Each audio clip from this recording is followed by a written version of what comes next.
Bem-vindos às maiores cidades abandonadas do planeta Terra. São lugares que parecem não querer ser descobertos, como se guardassem seus próprios segredos para que ninguém jamais os visite. Entre elas está a cidade que ficou enterrada após a explosão de um vulcão, a cidade de gigantes com restos de ossos de um passado salitreiro no Atacama, civilizações perdidas ao longo da história da humanidade e também a cidade que foi evacuada na Ucrânia depois do que aconteceu em Chernobyl. O desafio é simples, deixe seu like sem respirar e inscreva-se no canal. Começamos com Pripyat, na Ucrânia. Não era uma cidade qualquer nem uma ruína antiga consumida lentamente pelo tempo.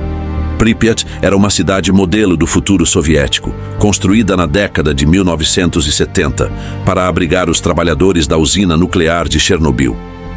Era jovem, moderna, organizada e planejada para mostrar ao mundo que a energia nuclear não só fornecia eletricidade, mas também sustentava uma vida confortável, limpa e eficiente.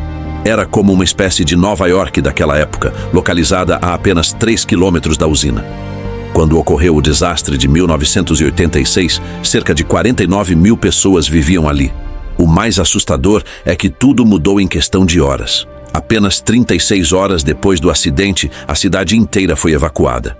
Disseram às pessoas que saíssem por poucos dias, que não levassem muitas coisas, pois logo voltariam. Muitos deixaram brinquedos, documentos, roupas, mesas postas e cadernos abertos, mas nunca retornaram. Houve quem saísse apenas com a roupa do corpo, sem imaginar que aquela seria a última vez que veriam suas casas. Por isso, Pripyat causa tanto impacto. Não é uma cidade antiga, é uma cidade interrompida. Não dá a sensação de ter morrido aos poucos, mas sim de ter sido congelada de um dia para o outro.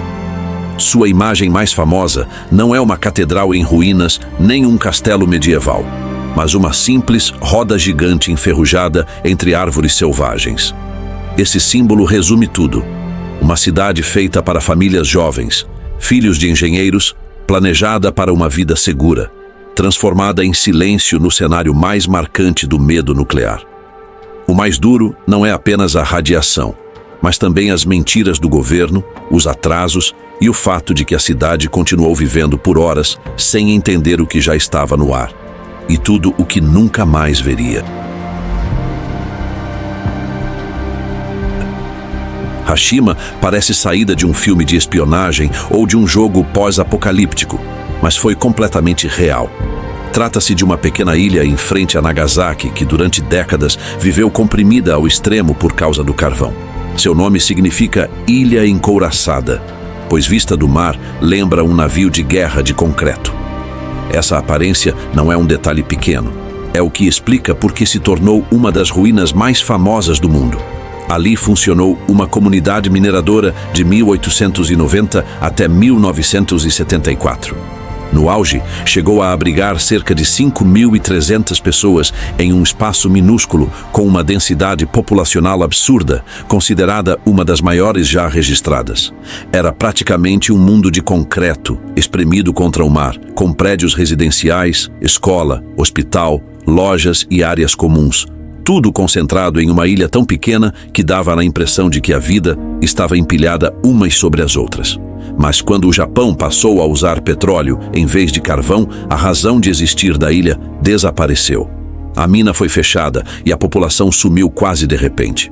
O que restou foi um conjunto de edifícios desgastados pelo sal, pelo vento e pelos tufões, como se o mar tivesse esperado o momento certo para começar a devorá-la.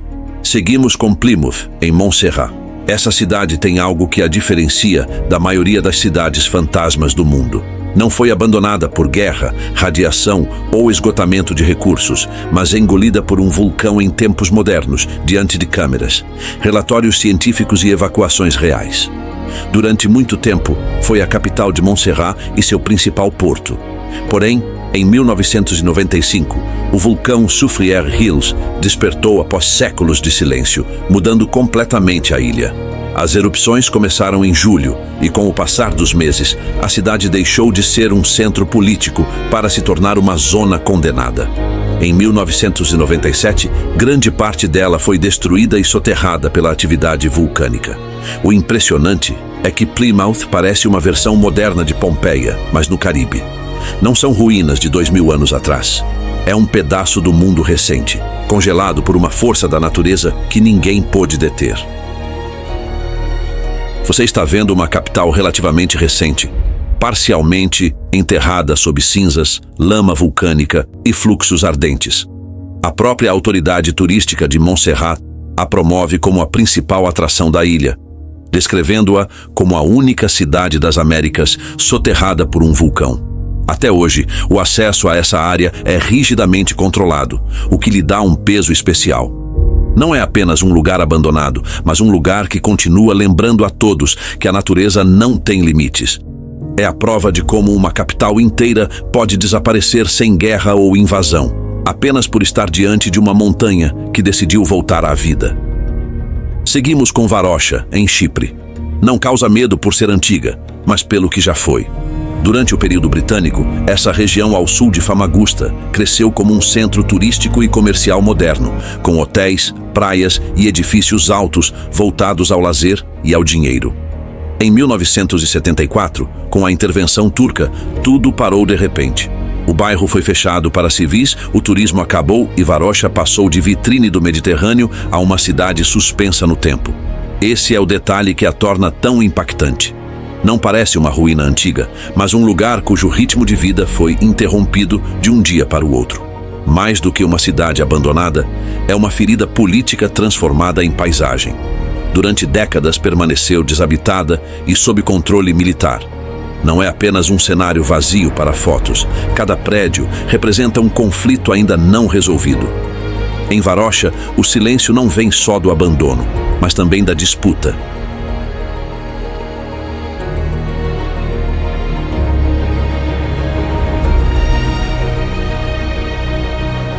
Agora seguimos para Santa Laura, no Chile, em pleno deserto do Atacama, um lugar onde o cenário parece desafiar a resistência humana. Santa Laura e Humberstone foram partes de uma gigantesca indústria que enriqueceu o Chile e ajudou a transformar a agricultura mundial. Não eram simples acampamentos, mas um verdadeiro universo do salitre, em uma região que chegou a ter mais de 200 centros de produção conectados por ferrovias. Durante mais de 60 anos, desde o final do século XIX, milhares de pessoas viveram e trabalharam ali processando nitrato de sódio, o fertilizante que impulsionou plantações na América e na Europa antes da chegada dos fertilizantes sintéticos. O mais marcante dessas cidades fantasmas não é apenas sua história industrial, mas a história humana por trás delas. Trabalhadores vindos do Chile, Peru e Bolívia enfrentaram condições duras e, mesmo assim, criaram uma cultura própria. A chamada cultura pampina nasceu dessa mistura de isolamento, trabalho intenso e vida em comunidades controladas por empresas. Dela surgiram costumes, solidariedade e também uma forte consciência trabalhista. Muitas das lutas por melhores condições e justiça social que marcaram a história do trabalho no Chile tiveram origem nesses locais.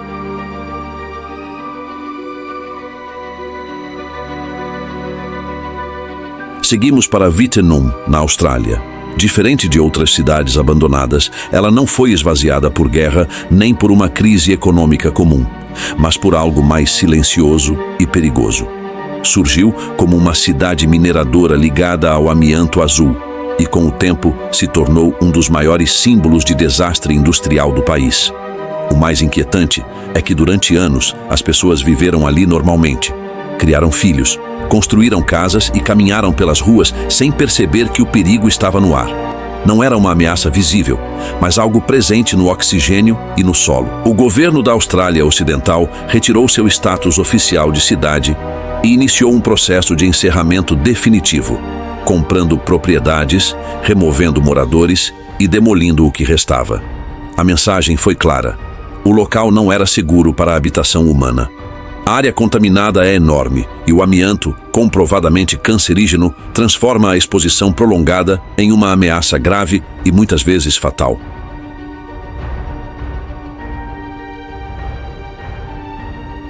Por fim, chegamos a Centralia, na Pensilvânia.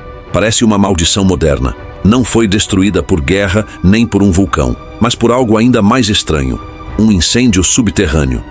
O fogo começou em 1962 e, por anos, autoridades tentaram controlá-lo, sem sucesso significativo. Com o tempo, surgiram estudos, monitoramento da qualidade do ar e danos graves causados pelo solo instável e pelos gases tóxicos. A situação levou a um grande processo de evacuação. Centenas de casas e comércios foram comprados e abandonados, e até mesmo uma rodovia importante foi fechada por tempo indeterminado devido aos danos causados pelo incêndio que continua queimando sob a terra.